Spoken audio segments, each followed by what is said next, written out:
So today we're going to talk about a high bar back squat.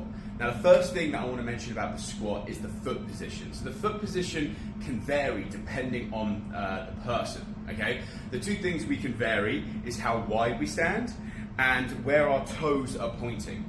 Now, what I would say is before you go into a back squat for the first time, is just test to see which position can get you the lowest whilst keeping your chest up. So for example, for me, if I have my feet narrow, toes pointing forwards, I try and squat down. I'm now already onto my toes and I'm already having to lean forwards a little bit. To stay on my heels, this is the best I can do.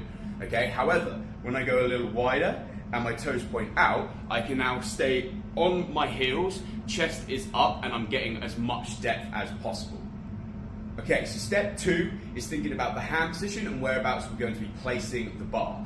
So what I want you to focus on doing is getting your hands as narrow as your shoulder mobility allows. So again, vary from person to person, as narrow as your shoulder mobility will allow.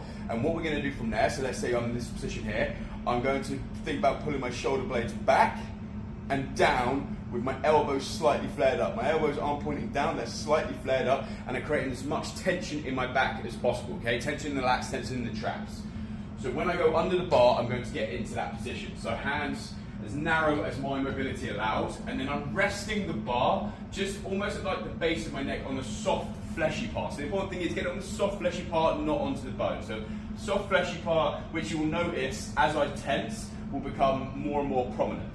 So as I create tension from my elbows, I'm thinking shoulder blades back and down. This is the position here, okay? Then obviously going to unrack and take a small step away.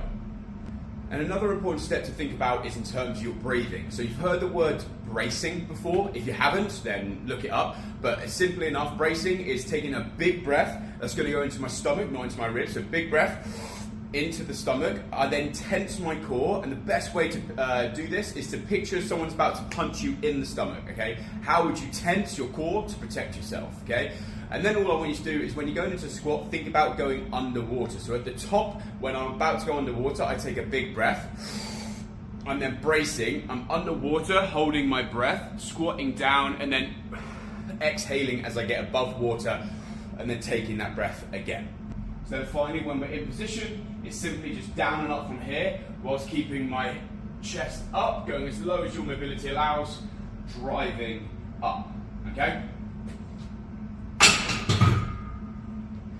Now there are some nuances with squatting.